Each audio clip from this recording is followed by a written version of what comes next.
같이 자리에서 일어나셔서 함께 하나님의 말씀을 선포하도록 하겠습니다. 시편 108편의 말씀입니다. 하나님이여, 내 마음을 정하여 싸우니 내가 노래하며 나의 마음을 다하여 찬양하리로다. 비파야 수구마 깰지어다. 내가 새벽을 깨우리로다.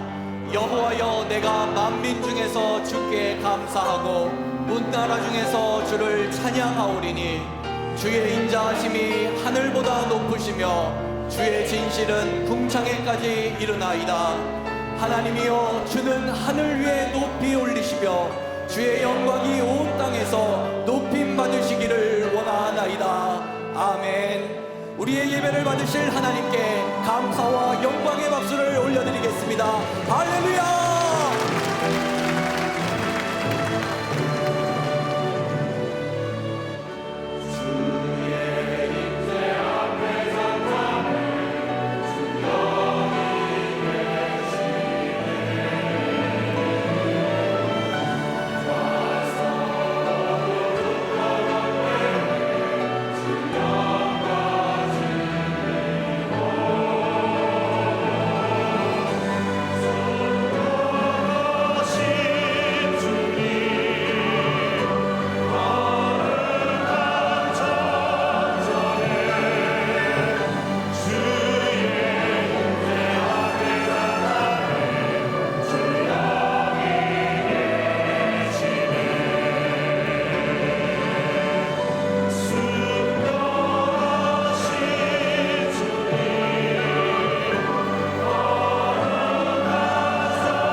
영광의 박수 드리겠습니다. 할렐루야.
우리를 찬양에 삼아주신 우리 주님께 주님의 이름을 높이며 찬양합니다.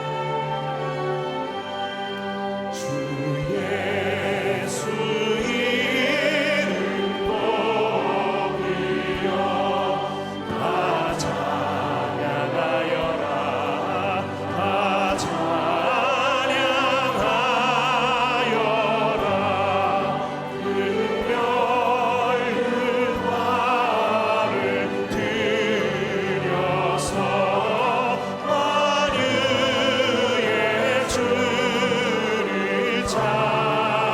찬양하세 찬양 찬양 찬양 만유의 주 예수 당한 고난을 주 예수 당한 고난을 못 잊을 죄이나 못 잊을 죄이나 내 귀한 몸에 바쳐서 만유의 주를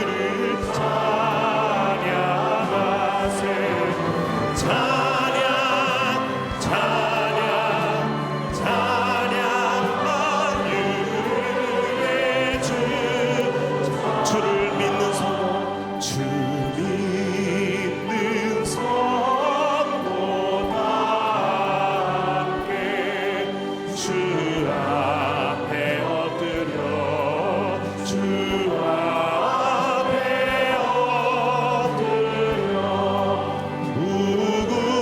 무궁한 노래 불러서 만유의 주를 찬양하세 찬양 찬양 찬양 만유의 주 찬양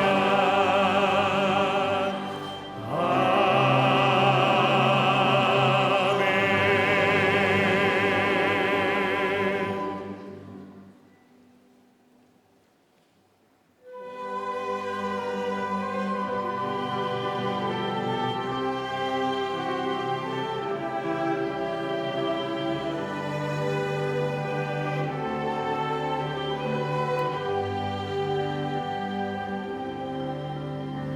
낮은 해처럼 밤의 달처럼 그렇게 살 순 없을까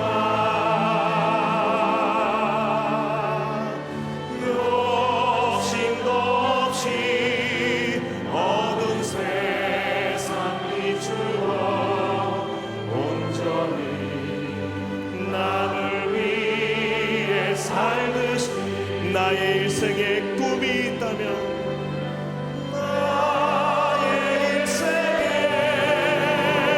꿈이 있다면 이 땅에 빛과 소금 되어 가난한 영혼 지친 영혼을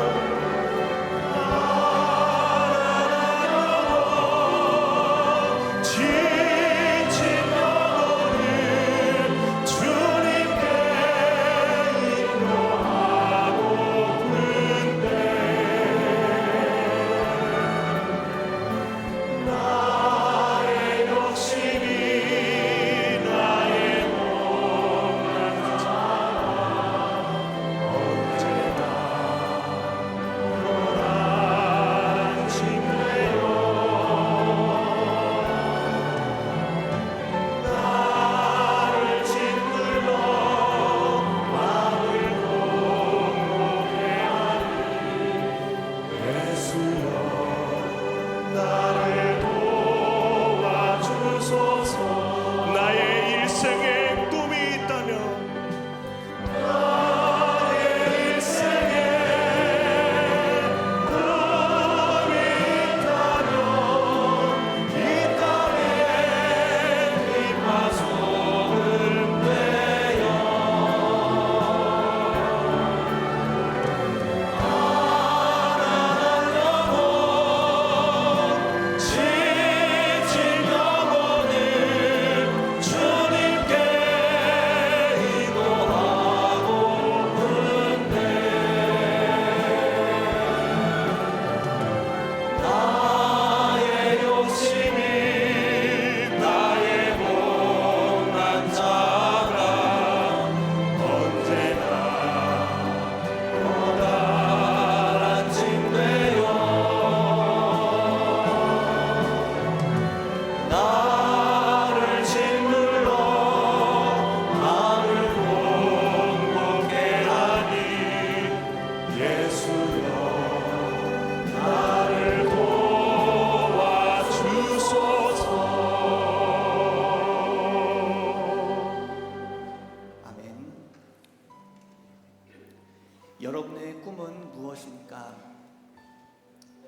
여러분을 향해서 가지고 계시는 기대는 무엇이라고 생각을 하십니까? 이 시간 우리 함께 다 같이 기도하기를 원합니다. 낮엔 해처럼, 밤엔 달처럼, 그리고 예수님처럼, 바울처럼 세상의 빛과 소금이 되어서 하나님의 진정한 뜻을 이루는 하나님의 도구가 되게 해달라고 이 시간 우리 함께 합심하여 함께 기도하겠습니다. 사랑과 은혜가 풍성하신 하나님 아버지 감사합니다. 귀한 예배의 장소로 우리를 불러주시고 하나님 우리에게 귀한 소망을 허락하여 주시니 감사를 드립니다. 하나님 이 땅 가운데에서 세상의 빛과 소금이 되라고 하나님 명령하셨사오니 하나님 그 말씀에 순종하는 삶을 살아갈 수 있는 우리 모두가 될 수 있도록 하나님 함께하여 주옵소서. 예배의 시간 하나님 선포되어주는 말씀을 통하여서 귀한 도전을 받기를 원합니다. 하나님께서 함께하여 주시고 우리의 마음 문을 열어주시고 하나님 우리의 모든 예배 가운데 하나님께서 살아 역사하여 주옵소서.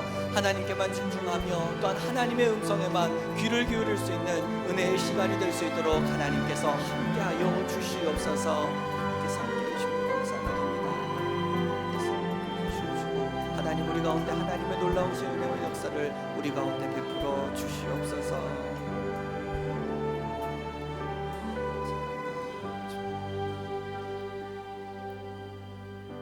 참 사랑의 하나님, 주님의 자비로우신 손길로 우리를 잡아 주옵소서. 늘 하나님을 가까이 하여 주님의 마음을 알게 하시고 기도함으로 주님의 능력을 체험하게 하여 주옵소서. 이 시간 특별히 우리에게 주신 은사를 발견하게 하셔서 낮에는 해처럼 밤에는 달처럼 예수님처럼 그리고 바울처럼 세상의 빛과 소금이 되어 살아가게 하여 주옵소서. 가정의 달 5월을 맞이하게 하시니 감사합니다.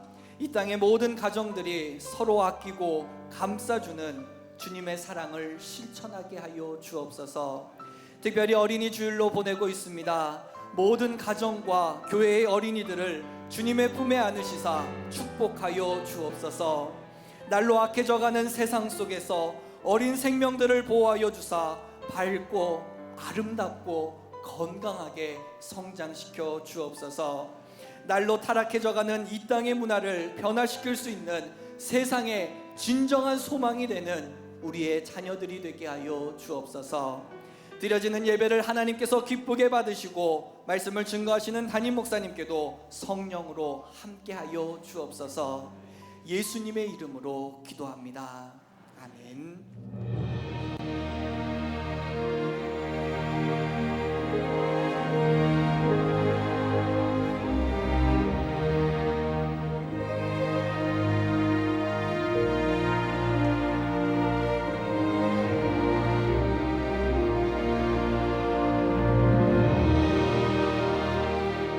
자, 오늘 두 번째 빛과 소금이 되어라. 우리가 너무나 잘 아는 말씀을 여러분들과 함께 나누어 보려고 합니다.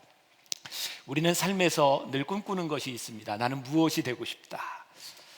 나는 무엇을 이루리라. 아마 우리 중에 이런 꿈을 가지지 않고 살아가는 사람이 누가 있겠습니까? 그러나 우리가 인생을 이렇게 살다 보면 내가 이루려고 했던 꿈, 그런 것들이 어느 날 허무하게 느껴질 때도 있습니다. 왜냐하면 내가 이루려고 하는 그 꿈과 이상이 하나님께서 나의 삶에서 이루려고 하시는 그 이상과 맞지 않을 때 우리는 열심히 살았지만 우리 인생의 허무함을 느낄 수도 있습니다.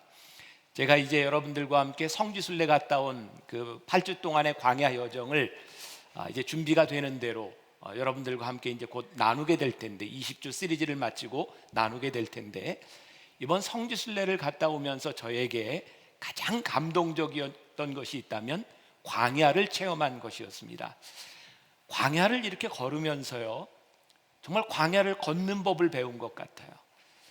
광야는 우리들에게 굉장히 힘들고 황량한 그런 느낌이었지만 광야를 걸으면서 야, 이렇게 멋진 광야라는 생각도 해보게 되었고요. 이 광야를 우리들이 걸어가면서 이 모래 위를 사막을 걸으면서 깨닫게 된 것은 광야를 사막을 쉽게 걸으려면 앞사람의 발자국을 그대로 밟고 걸어야 되는 것을 배우게 되었어요. 누군가 먼저 밟았던 그 발자국에 내 발을 대면 훨씬 더 쉽게 갑니다. 그래서 여러분들 그 사막에 그 낙타를 탄 대상들이 다닐 때 일렬로 쭉 서서 가는 이유는 힘을 비축하기 위한 것이기도 합니다. 그 제가 이번에 광야를 걸을 때 갑자기 이 바람이 불어서요, 정말 모래바람이 모래비처럼 내리는데 살에 맞으면 얼마나 따가운지 몰라요. 그 광야에 바람이 불면 이전에 있었던 발자국들은 다 없어지고 아무것도 남지 않습니다. 누군가는 첫 발을 찍어야 합니다. 근데 그 광야에서 정말 하나님께서 저에게 멋진 그런 문구를 하나 생각나게 하셨어요. 들어보실랍니까? 누군가 광야에 첫 발을 내디디면 그 발걸음이 길이 됩니다. 그 기분이 지금 느껴지지를 않아요. 내 지금 마음이 굉장히 안타까운데, 정말 그 아무것도 없는 발자국에 누군가 발걸음을 내딛는다는 것이 얼마나 위대한 일인지, 그리고 누군가 그 발걸음을 따라오게 된다고 하는 것, 그래서 그 발걸음이 얼마나 소중한 일인지, 그러면서 저에게 깨닫게 됐던 것이, 우리들이 지금 역사로 가지고 있는 이것들은 이 땅에 일어났던 모든 일들이 아니라 누군가 기억하고 있는 것만이 역사가 된다는 사실이었어요. 우리가 첫걸음을 내딛고 우리들이 삶이 기억이 된다고 하는 것이 얼마나 소중한 일인가. 예수님께서 우리들에게 너희들이 이 세상의 빛과 소금이 되어라라고 말씀하셨을 때, 어쩌면 이 길은 누군가 걷지 않았던 길이고, 우리의 후손들, 우리 믿음의 후배들이 우리들의 발걸음을 기억할 수 있는 흔적이 있는 길을 가라고 하는 말씀일지 모르겠어요. 이 빛과 소금이 되라고 하는 말씀이 우리들에게 얼마나 소중한 말씀인지 몰라요. 우리 기독교가, 우리가 믿는 이 신앙이 다른 종교와 다른 것이 무엇이 있겠습니까? 많은 종교들은 지금까지 무엇을 가르쳤냐면 자기의 수양을 가르쳤어요. 내가 얼마나 내 영성을 높이고 높은 수준에까지 올라가는가, 그래서 내 삶이 얼마나 세상과 단절이 되는가. 우리는 불교의 고승을 어떤 사람으로 보았냐면 참선을 많이 한 사람으로 보았고, 속세를 떠난 힌두교의 수도사들이라고 하는 사람들은 속세를 떠난 오랜 수도자들을 우리는 위대한 사람들이라고 생각했는지 몰라요. 근데 오늘 예수님께서는 예수님을 믿겠다고 따라온 제자들에게 너희는 누군가 하면 예수님을 따라오되 나는 제자의 삶을 살아가겠습니다 라고 결단하는 너희는, 그 너희들을 향하여 하시는 말씀이 무엇이냐면 세상의 빛과 소금이 되어라. 너희들이 이 세상과 관계없이 너의 영성을 쌓는 것이 아니라 너희는 이 세상의 빛과 소금이 되어라. 다른 말로 이야기를 한다면, 제가 광야에서 그 발걸음을 보았던 것처럼 너희들이 이 세상에서 내딛는 그 발걸음이 믿음의 흔적이 되게 하고, 누군가 너희들의 발걸음을 바라보면서 따라올 수 있는 믿음의 족적을 남기는 사람이 되어라. 그것이 산상수훈을 통해 우리들에게 말씀하시는 하나님의 음성이기도 합니다. 사실 오늘 말씀을 준비하면서 굉장히 부담이 되었어요. 왜일까요? 너무나 잘하는 말씀이에요. 세상의 빛과 소금이 되어라 그러면 여러분들 머릿속에 떠오르는 게 있죠. 소금 되라는 얘기는 이런 얘기구나, 빛이 되라는 것은 이런 이야기구나. 너무나 잘 아는 말씀이기 때문에 이 말씀을 전하기가 참 부담스럽다는 생각이 들었어요. 그런데 아무리 부담스러운 말씀이라도 또 전할 수밖에 없는 것은, 예수님께서 너희에게 빛과 소금이 되어라 라고 말씀하시는데, 우리가 아무리 그 말씀을 들어도 그 말씀대로 살아가고 있지 못하기 때문에 오늘 이 말씀이 다시 한번 우리들에게 도전이 되지 않을까. 요즘 이 소금 적게 먹기 캠페인이 많이 일어나고 있어요. 그죠? 나트륨을 줄이자. 성인병을 줄일 수 있는 방법은 소금을 줄이자는 겁니다. 그럼 다시 이렇게 생각해 봅시다. 왜 사람들은 그렇게 소금을 많이 먹을까요? 소금이 없으면 맛이 없고, 소금을 넣다 보면 자꾸 그 맛에 중독되어서 점점 소금을 더 넣게 된다는 거죠. 지금 시대와는 달리 소금이 그렇게 흔하지 않던 옛날 이 소금은 정말 귀중한 가치를 가지고 있었어요. 그래서 이 salt라고 하는 이 소금이요, 이 월급을 준다고 하는 샐러리와 같은 어원을 가지고 있다는 것을 아십니까? 예전에는 돈을 주는 대신 소금을 대신 주기도 했습니다. 소금이 그렇게 귀한 것이었습니다. 그러나 그 소금이 아무리 맛을 내는 것이라 해도 여러분들에게 소금만 주고 먹어, 그럼 맛있게 먹을 수 있겠습니까? 반응이 없습니다. 네. 소금은 무언가 어우러져야 맛을 내는 겁니다. 아무리 귀한 것이라고 해도. 제가 지금도 잊지 못하는 것 중에 하나가 우리 교인들과 함께 사할린에 선교 여행을 갔을 때, 영성 훈련을 인도하러 갔을 때, 처음에 첫날 탁 도착했는데 그 사할린의 오지에서 그 선교사님이 우리 선교단원들 그때 40명이 갔는데 첫날 그 연어로, 사할린 연어로 반찬을 쫙 냈어요. 이렇게 환영을 해주는구나.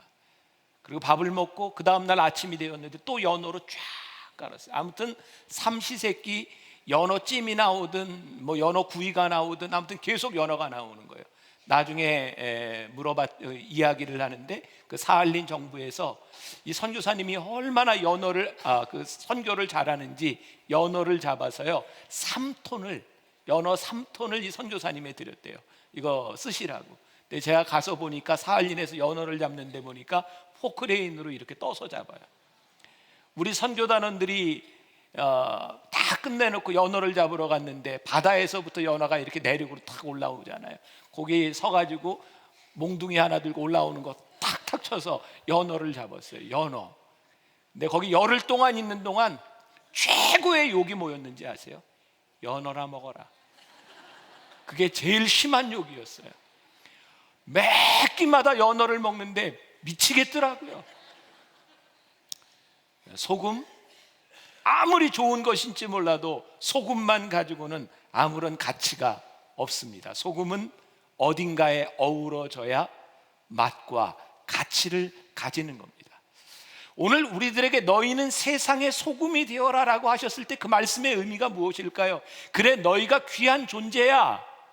그러나 너희들이 아무리 소금이라고 우겨도, 소금의 기능을 가지고 있어도, 너희들이 짠맛을 가지고 있어도 이 세상과 관계없는 소금은 아무런 의미가 없는 거야.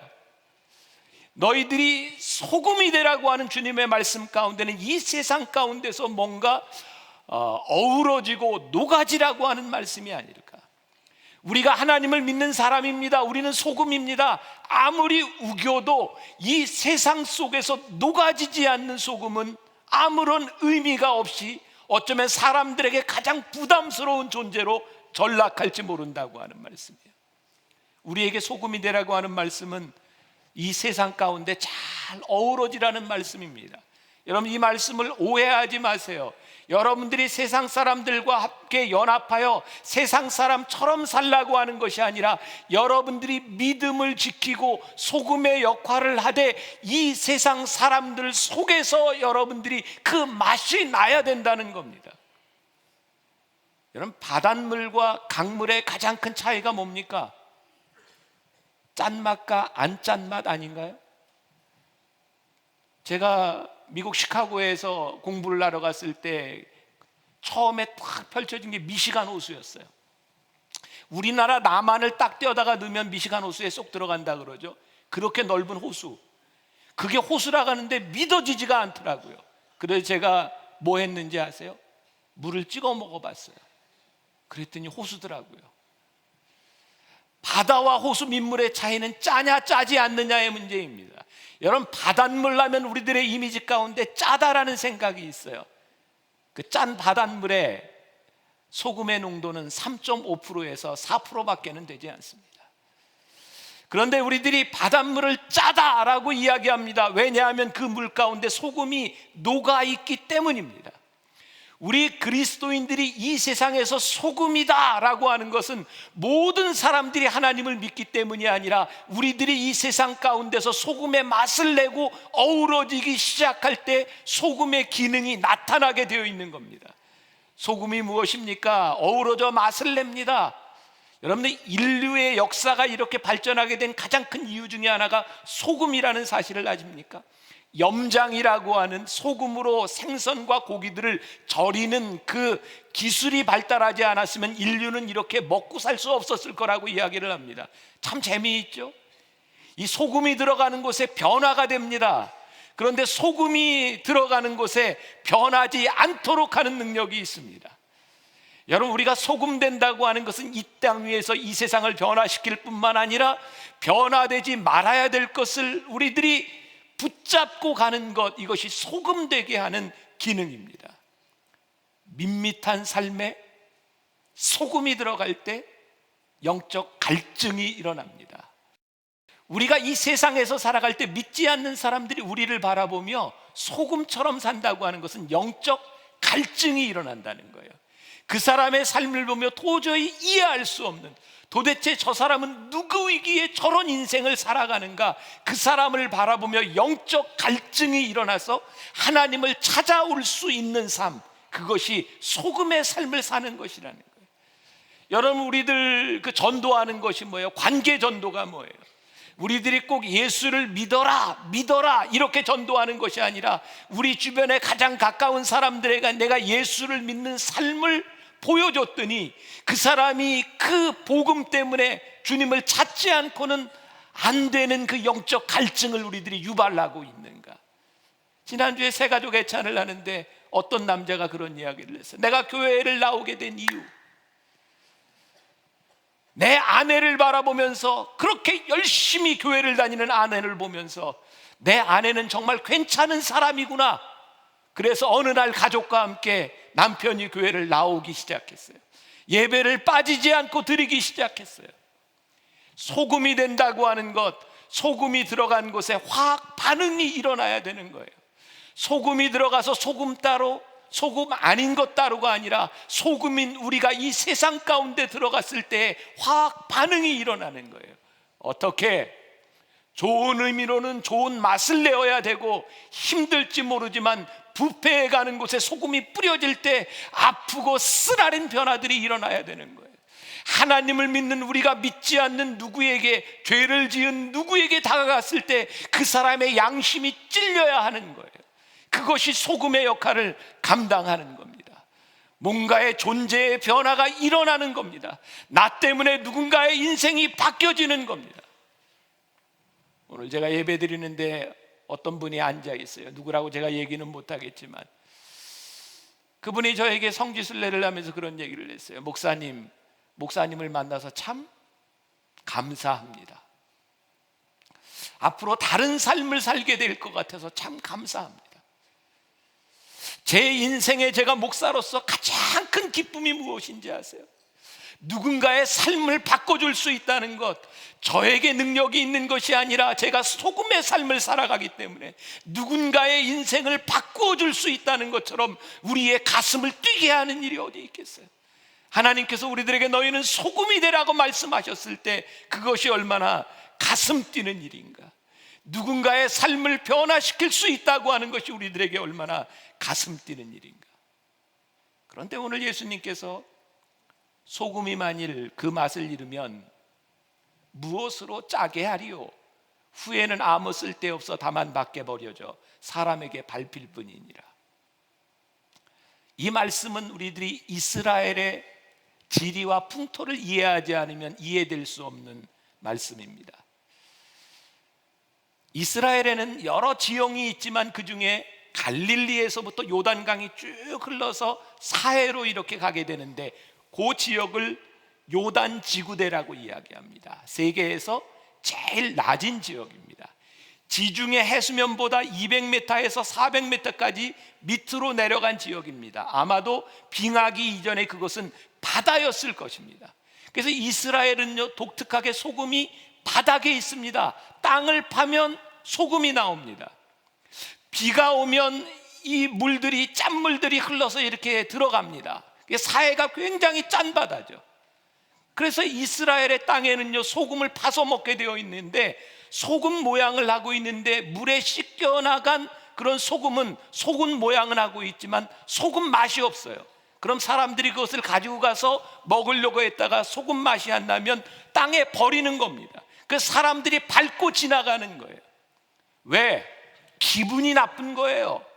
꼭 소금 모양을 해서 내가 소금인 줄 알고 퍼왔더니 아무 맛도 나지 않는 거예요. 그래서 땅에 버려지는 겁니다. 그리고 밟혀지는 겁니다. 수치스러운 겁니다.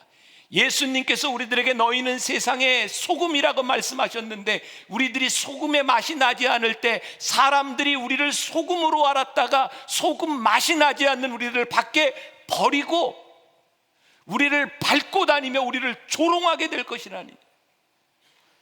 하나님을 믿는데 하나님을 믿는 사람의 색이 드러나지 아니하고, 하나님을 믿는 사람의 영향력이 드러나지 아니하고, 하나님을 믿는 사람이 믿는 공동체에서 맛을 내지 아니할 때 가장 수치스러운 일을 당하게 될 것이라는 사실입니다. 유명한 실존주의 철학자 킬케골은 세속화에 대해서 이렇게 말을 합니다. 아주 재밌는, 아주 의미 있는 예화입니다. 들어보세요. 지중해 연변에서 서식을 하는 들오리들이 여름을 노르웨이로 이동을 하면서 화란을 지나갑니다. 네덜란드를 지나가는데 어떤 오리가 아래를 내려보니까 어느 농가의 뜰에서 집오리들이 너무나 평화롭게 모이를 주워 먹고 있는 거예요. 그래, 들오리가 가다가 밑으로 내려가서 그 농가의 뜰에서 집오리들과 함께 음식을 먹습니다. 집오리들이 얼마나 융숭하게 대접을 해줬는지 며칠을 먹습니다. 이제 가야지 하고 날개짓을 하는데 살쪄가지고 안 날라요.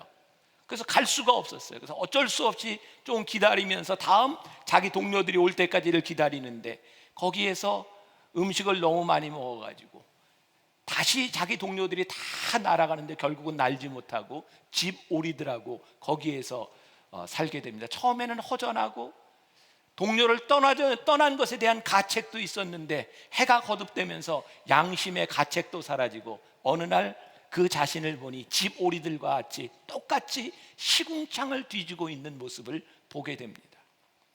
킬케골이 이렇게 이야기합니다. 세속화라고 하는 것은 바로 이 들오리와 같은 겁니다.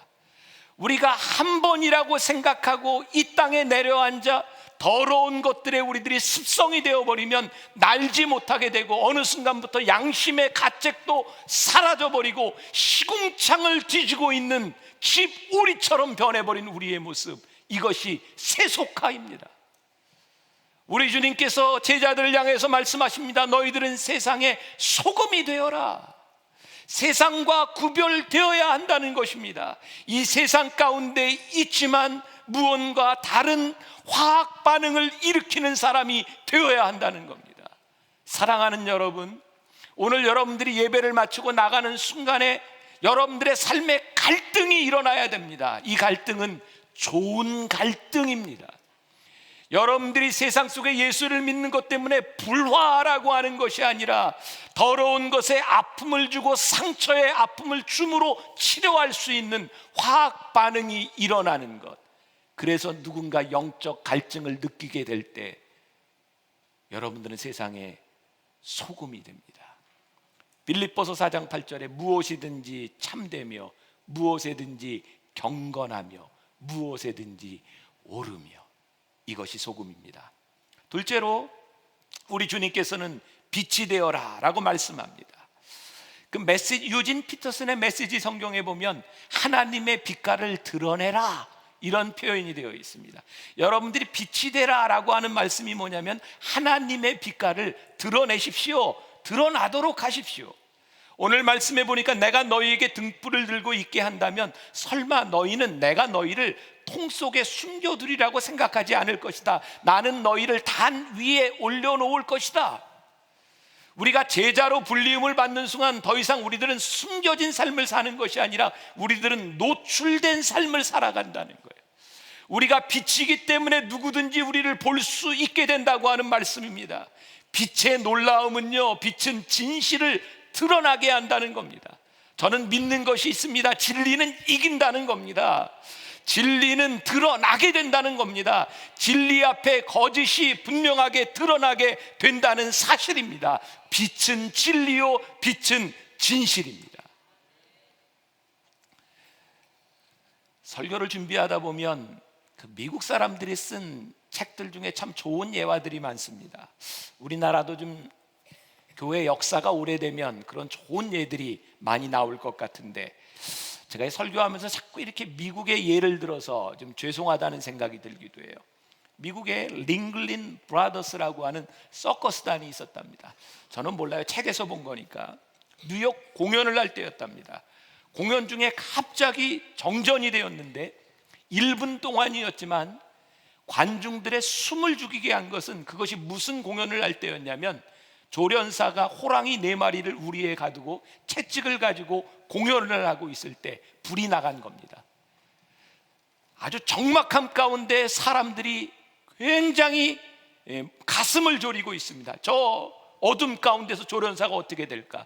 그런데 적막한 어둠 가운데서 조련사의 소리와 그리고 채찍 소리가 여지없이 들립니다. 1분 후에 불이 켜졌을 때 호랑이들은 조련사의 말을 잘 듣고 있었습니다. 사람들이 박수를 쳤어요. 그리고 서커스가 끝나고 난 다음에 기자가 조련사에게 물었답니다. 어둠 속에서 어떻게 당신은 그렇게 호랑이들을 무서워하지 않고 잘 견딜 수 있었습니까? 조련사는 이야기합니다. 어둠 속에서 나는 호랑이가 보이지 않지만 호랑이는 나를 정확히 보고 있습니다. 내가 호랑이를 보고 있다고 하는 것을 호랑이들이 모른다면 어떤 일이 일어날지 모릅니다. 그래서 저는 어둠 속에서 마치 호랑이를 보고 있는 것처럼 똑같이 명령했고 똑같이 채찍을 휘둘렀습니다.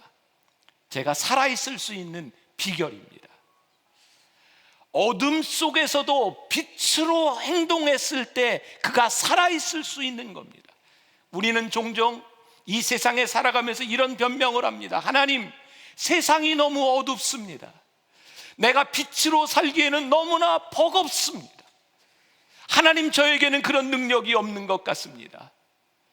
여러분들에게는 아무런 능력이 없을지 몰라요. 여러분들이 세상을 이길 만한 능력이 없을지 몰라요. 그러나 분명한 것은 여러분들이 이 세상에서 빛을 내는 그 순간 누군가 어둠 속에서 빛을 보게 될 것이라는 사실입니다.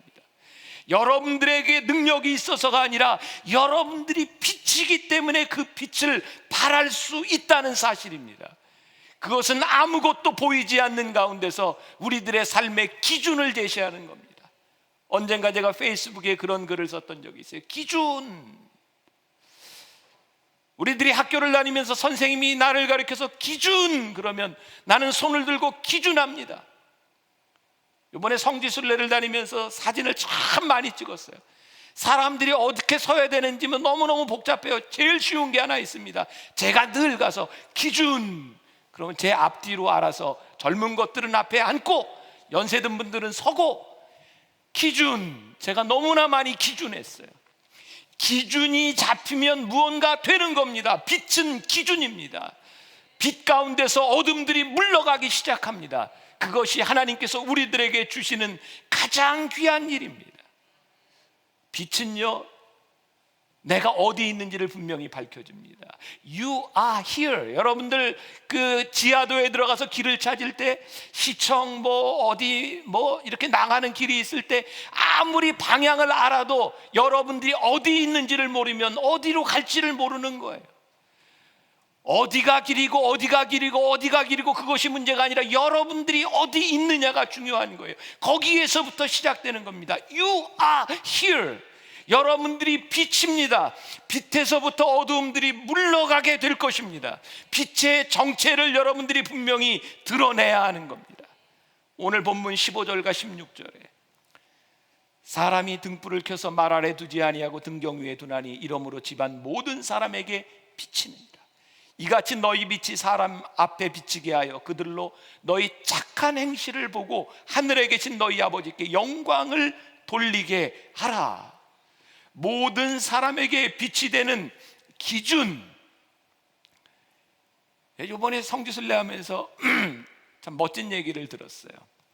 이 아카바만이라고 하는 아름다운 그 해양 도시에 거기를 끼고 이집트와 요르단과 그 다음에 이스라엘의 도시가 휴양지가 3개가 함께 모여 있습니다. 안내하는 분이 그렇게 이야기하더라고요. 저쪽 이스라엘 쪽을 보세요. 너무 아름답죠. 밤에 불빛들이 반짝반짝합니다. 아름답죠. 네. 저쪽에서 이쪽을 봐도 아름답습니다. 야경이 아름답지 않은 도시는 하나도 없습니다. 그 말이 저에겐 굉장히 인상적이었어요. 우리는 가끔 높은 탑 위에 올라가서 멋진 야경을 보면서 와, 빛이 너무 멋지다, 다 보여. 아름다울까요? 아닙니다. 빛은 모여있기 때문에 아름다운 것이 아니라 흩어져 있기 때문에 아름답습니다. 여러분들, 이 교회가 능력이 있는 것은 교인들이 모여있기 때문에 능력이 있는 것이 아니라 빛인 그리스도인들이 이 어둠 가운데 흩어져 있기 때문에 빛이 나는 겁니다. 너희들의 빛을 비추게 하라. 우리 만나 교회의 중요한 슬로건이 이 땅의 소망인데, 모이는 교회와 흩어지는 교회의 꿈을 꾸는 거예요. 우리는 모이기 위해서 여기 있는 것들이 아니라 모여진 자들이 말씀으로 흩어지기 위해 여기 모여 있는 사람들입니다. 그런 꿈을 꾸세요. 하나님, 오늘 이 예배를 마치고 우리들이 속한 가정과 우리들의 공동체, 우리들의 직장, 우리의 학교로 갔을 때 하나님, 제가 있음으로 인하여 불이 반짝반짝 빛나는 겁니다. 하나님께서 이 땅을 보시는데, 그래, 모두가 빛은 아니지만 이곳저곳 흩어져서 빛을 내고 있는 사람 때문에 이야, 아름답구나, 참 내가 보기에 좋구나. 그것이 우리들이 빛된 삶을 살아가는 겁니다. 하나님께서 우리로 하여금 빛이 되게 하신 것, 하늘 아버지께 영광을 돌리도록. 멋지잖아요.